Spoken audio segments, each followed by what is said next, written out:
விகுதிக்கும் இடையில் வந்துள்ளதை காண முடிகிறது. எனவே சின் கால இடைநிலை என்னும் கருத்து ஏற்க முடியாதது ஆகும்.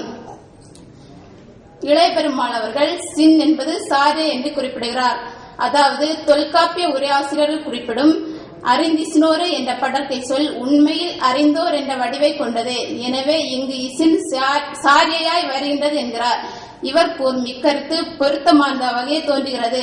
அறிந்திசினோர் அரி கூட்டல் இன்னு இத்து கூட்டல் ஈ கூட்டல் சின் கூட்டல் ஓர் என பிரித்து அரி பகுதி இன்னு இத்து இடைநிலை ஈ எழுத்து பெரு சின் சாரியை ஓர் விகுதி எனவும் பகுத்து கொள்ள முடிகிறது. இப்படி பிரிக்கும் போது இளையபெருமாள் குறிப்பிடும் இசின் என்பது ஈ கூட்டல் சின் என பிரித்து எழுத்து பெரு சாரியை என்று கொள்ள முடிகிறது. சின் அசை நிலையே ஓரசை சொற்கள் செய்யுளில் ஒரு சீராக வர முடியாது. சின் என்பதனுடன் இணைந்து ஈரசை சீராக வருவதற்கு பயன்படுத்தப்பட்டுள்ளமையை காண முடிகிறது. ஓர் அடியின் சீர்களை ஒழுங்குபடுத்த சின் பயன்படுத்தப்பட்டுள்ளது.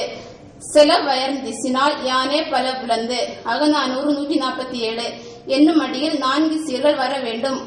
குறைந்தது ஒரு சீரில் 2 அசைகளாவது வர வேண்டும். சில வயர்ந்து ஒரு சீர், திசினால் ஒரு சீர், யானை ஒரு சீர், பல புலந்து ஒரு சீர் என்று சீருக்கு தேவையான அசைனை நிறைவு செய்யும் பொருட்டு சின் புலவர்களால் பயன்படுத்தப்பட்டுள்ளது. ஏன் சின் மட்டும்தான் அசைனை நிறைவு செய்ய வர முடியுமா என்றால் வேறு சொற்களும் வந்து அசைனை நிரப்பலாம். ஆனால் சின் வரும்போது செய்யுளை பாடுவதற்கும் கேட்பதற்கும் ஓர் இனிமை இருப்பதை உணர முடிகிறது. பேச்சு வழக்குகளில் தென் தமிழகத்தில் உள்ள விளவங்கோடு பகுதியில் வந்தி சினம், போச்சினம், சொல்லி சினம் போன்ற வழக்குகள் இன்றும் காணப்படுகின்றன.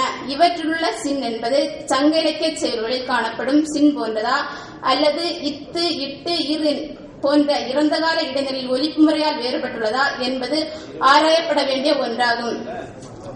வந்திச்சினம் என்றால் அவர்கள் வந்தார்கள் என்னும் பொருள் தரும். இங்கு ஒலிப்பு முறை வேறுபாடு என்பதை காட்டிலும் இடையில் சின் வந்துள்ளது என்றுதான் குறிப்பிட முடியும். ஆனால் இது போன்றதுதான் சொல்லிச்சினம் என்பதும். ஆனால் போச்சினம் என்பதில் ஒலிப்பு முறை வேறுபாட்டினால் சின் ஒலிக்கப்படுகிறது.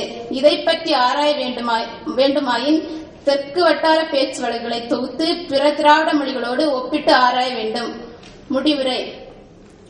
தொல்காப்பியர் தொடங்கி அனைத்து இலக்கண நூல்களும் சின் என்னும் இடைச்சொல் பற்றி குறிப்பிடுவதை காண முடிகிறது. பழந்தமிழ் பன்னுகளில் மொத்தம் 143 இடங்களில் சின் பயனுள்ளது.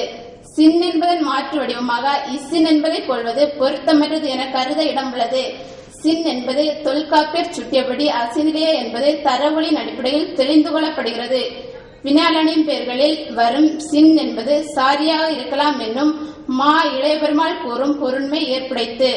ஆனால் அவர் குறிப்பிடும் வடிவம் மிசின் என்பது ஏற்புடைத்தன்று. இச்சொற்களில் இடம்பெறும் ஈ என்பதை எழுத்து பேரு என்றென தோன்றுகிறது. மேலும் பேச்சு வழக்கில் சின் பயிலும் நிலையும் உண்டு.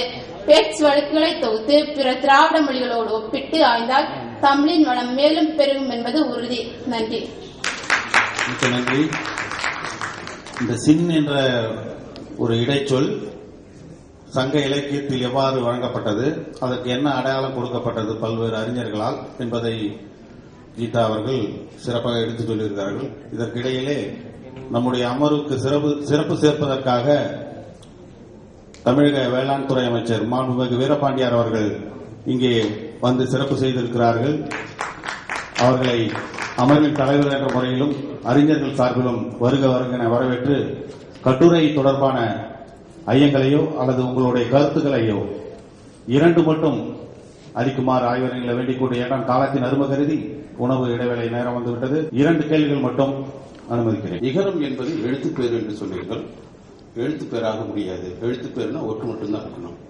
எழுத்து சாரியை என்று தெரிவித்துக் கொண்டால் நன்றாக இருக்கும். முறையிலே சிறிது மாற்றங்கள். ஏனென்றால் வளரும் இந்த ஆய்வு மாணவர்களுக்காக இந்த வாய்ப்பை நிச்சயமாக அரங்க ஒருங்கிணைப்பாளர் கனிமொழி அவர்களுக்கும் தமிழ் பல்கலைக்கழக துணைவேந்தர் மா ராஜேந்திரன் அவர்களுக்கும் இந்த வாய்ப்பை ஏற்படுத்தி கொடுத்த ஆய்வரங்க அமைப்பாளர் அனைவருக்கும் மிக்க நன்றியை ஏற்படுத்தி சொல்லிக்கொண்டு, அதே சமயத்தில் இத்தகைய ஆய்வு மாணவர்களுக்கான ஒரு களமமைத்து கொடுத்த இந்த செம்மொழி மாநாட்டிற்கும் நன்றி தெரிவித்து, வாய்ப்பிற்கு நன்றி தெரிவித்து விடைபெறுகிறேன். நன்றி, வணக்கம்.